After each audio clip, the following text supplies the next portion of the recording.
Dirty suit, huh? This should make it better. My classmate said as he splashed red wine on my suit. The suit, a keepsake from my father, quickly turned red. Trembling with anger, I couldn't do anything. At that moment, a woman with black eyes jumped in front of me. She had seen everything and gave my classmate a sharp look. I never thought I'd see your true colors here. The man's face turned pale, and he collapsed to his knees with a look of despair. The sound of my father's typing from his study was like a lullaby to me, who had no mother. Even when I was alone in my bedroom, it felt like my father was nearby. However, one night, I couldn't sleep no matter what, so I went into my father's study while he was working. Japanese books, Japanese English dictionaries, and documents written in Japanese were scattered around. My father didn't seem to notice me coming in. I picked up one of the scattered pieces of paper. No matter how long I looked at the Japanese writing, I couldn't figure out what it said. It was the same with other books I picked up. Still, I wanted to know what was written there. I was curious about what my father was reading. Liam, you're still up?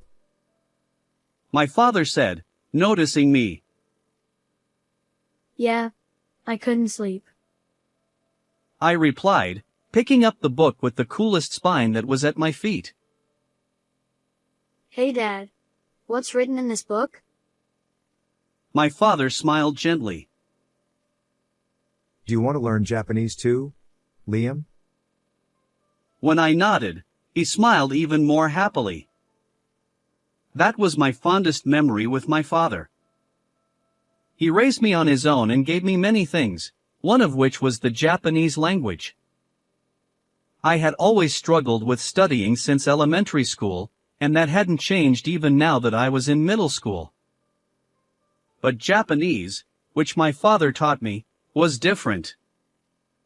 Although I didn't have many opportunities to use it in middle school, my Japanese skills were good enough to enjoy Japanese music and movies without any trouble, and I could even live my life speaking only Japanese with my father.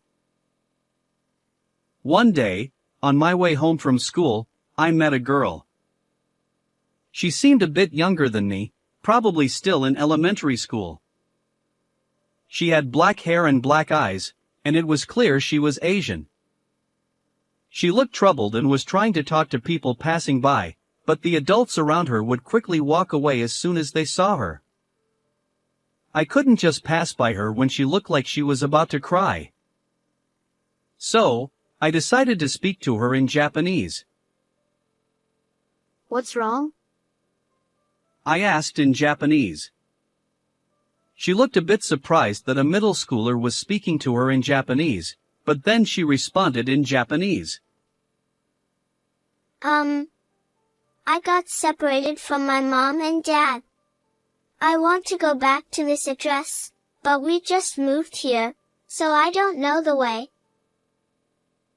She was holding a note with an address close to my middle school written on it. Oh, I know this place. I'll take you there. She happily grabbed my hand and thanked me repeatedly. I'm Liam Smith. What's your name? I'm Erica. Why did you come to the US? Erica? Because of my parents' work, we move around a lot. It seemed her parents were moving for a job transfer and frequently on long-term assignments in different countries. She had been following them around, and America was already her fifth country. I listened to Erica talk about her life in various countries. Her stories about the great outdoors and historical buildings, which I had only seen in books, felt more real than anything I had read or seen on TV. That must be tough, moving around so much at your age. Erica gave me a bright smile. Not at all. Every country has its own interesting and wonderful things. I'm happy with my life now. As we talked, we arrived at her house. Both Erica and her parents thanked me repeatedly, bowing their heads. On my way home, I kept replaying her stories in my mind. Her tales of living in different countries and the allure of unknown cultures sparked a desire in me to pursue a career that involves traveling abroad.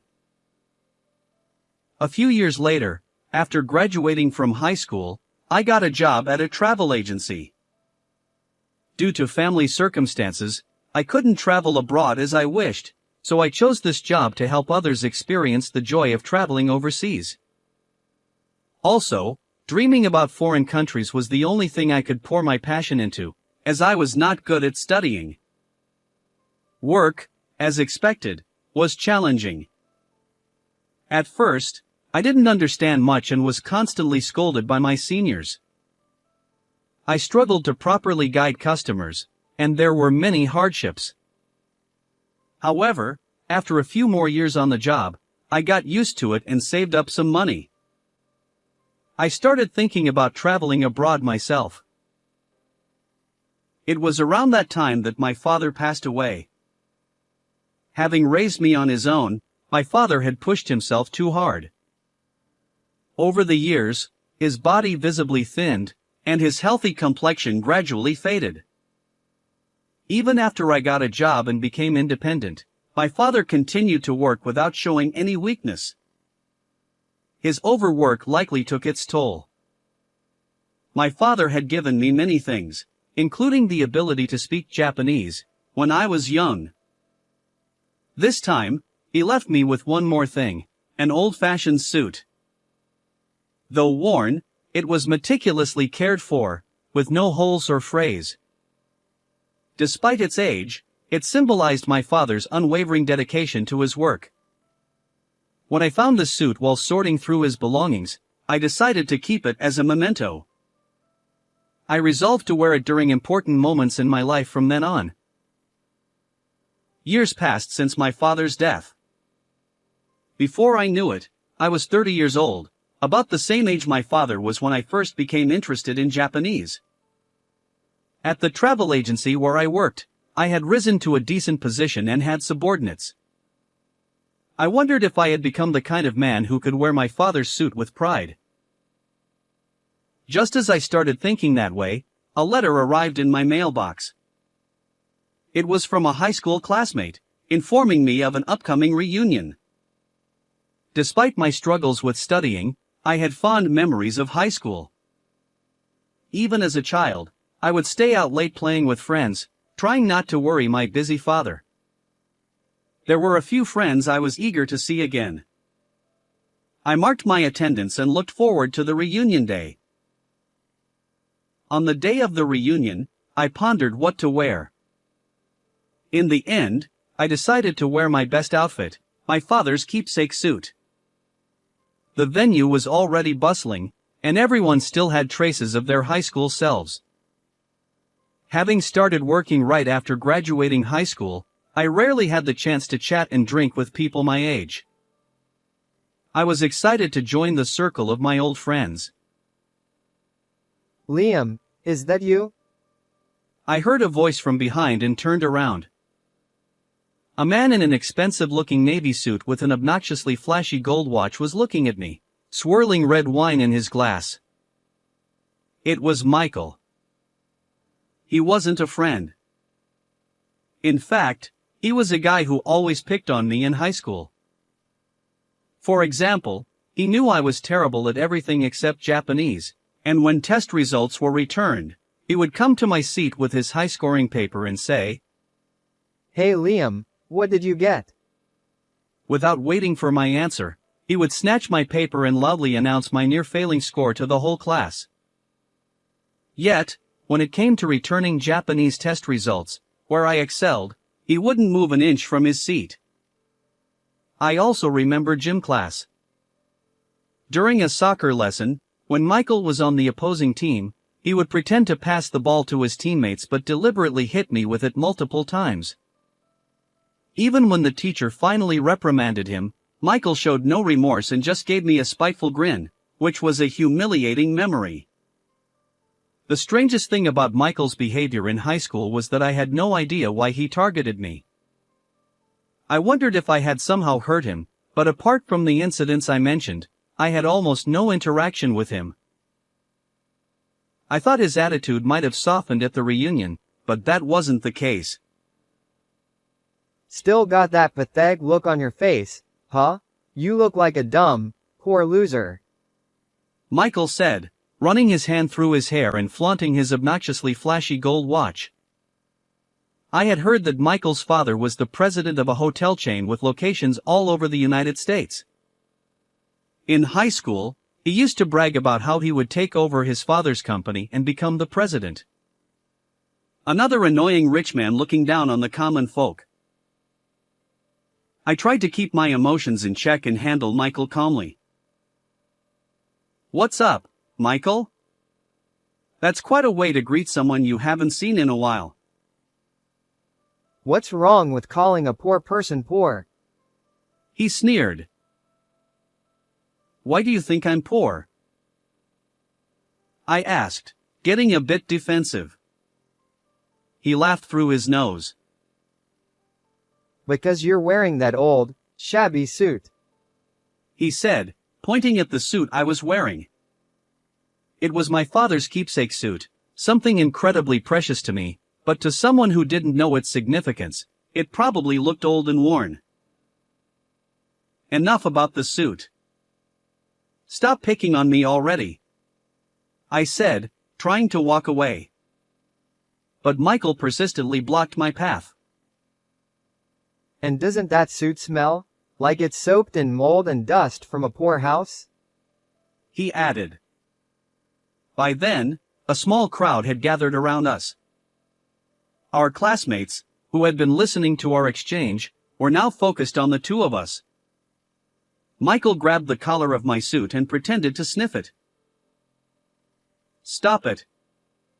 Don't touch my suit," I shouted, shaking his hand off angrily. Michael looked annoyed for a moment but quickly returned to his hateful smile. I've got a great idea. A way to make your suit even better. I had a bad feeling. I should have walked away immediately, but it was too late. Here's how. Michael threw the red wine from his glass all over my suit. The jacket and the white shirt underneath quickly turned red. The cold, unpleasant sensation spread to my stomach as the wine soaked through to my undershirt. I was too shocked and furious to speak. All I could do was clench my teeth and glare at Michael, trembling with anger. Our classmates, who had been watching, started to scold Michael, but he didn't seem to care and continued to mock me. What's the matter? Are you actually mad? Over a cheap suit getting stained? You should be thanking me for adding a nice scent with this fine wine. I had reached my limit. I stepped forward, ready to punch Michael in the face with all my strength, when a woman's voice interrupted. What's going on? Are you okay? She asked, rushing over to me. She had black hair and black eyes. An Asian woman. She was diligently pressing a wet towel against my shirt, trying to stop the wine from staining it. When I glanced over at Michael, his bravado from earlier had vanished. The moment he saw her, his face turned pale, and his body began to tremble with fear. Erica, why are you here? He stammered. Erica. The name sounded familiar. Excuse me, but have we met somewhere before? I asked. She smiled warmly and replied. Yes. You helped me when I was lost as a child, didn't you? I remembered. She was the little girl who had been crying on the street after getting separated from her parents. Erica. She had grown taller and her features had changed, but there was still a trace of the girl I remembered. She spoke fluent English now. "What brings you here?" I asked. Actually, I started a hotel business in Japan and I'm in charge of its management. I was here for a meeting in the next room. Her eyes fixed on the trembling Michael. I never expected to see your true colors here. Michael was wiping the cold sweat from his forehead with a handkerchief. Erica, there's an explanation for this. He began. No need for excuses. I saw everything. Insulting someone and throwing wine on them. I will be canceling our deal with your company. She declared. Michael's face filled with despair as he collapsed to his knees. No, losing a $10 million deal over this. $10 million. It seemed they were negotiating a massive deal. To have it fall apart over one night's mistake. The reunion hall was filled with Michael's anguished cries. I later heard that there was indeed a reason behind Michael's harassment. Back in middle school, there was a parent-teacher day, and it happened to be during a Japanese class. We had to read out essays we had written in Japanese. Michael's mother, after hearing my presentation, told Michael to become as good at Japanese as I was. Since he was expected to take over the family hotel chain, proficiency in Japanese would be necessary, but at the time, he struggled with the language. Being told to emulate a classmate must have been a huge blow to his pride. From that day on, he started to resent me. However, because he held on to that grudge for so long, his company ended up losing a major client. I heard through the grapevine that his company is now facing tough times and that he's living a difficult life. A few days after that incident, Erica and I set aside some time to catch up on each other's lives. After leaving America, Erica moved around several countries before returning to her home country, Japan, during high school. She studied business management in college and started a hotel business with the desire to make travelers' experiences in foreign lands wonderful. Besides reminiscing about old times, there was an unexpected benefit. When I told her about my current job, she expressed interest in doing business with my travel agency. She was looking to expand into the American market and needed a reliable travel agency to partner with. Our companies officially teamed up, and our sales steadily increased. My achievements were recognized, and a few years later, I was promoted to a position where I could manage the business. I owe my success to my father, who taught me Japanese when I was a child. Even now, I wear his keepsake suit and live each day with gratitude to him in heaven. How did you like today's story? Please subscribe to my channel. See you in the next video.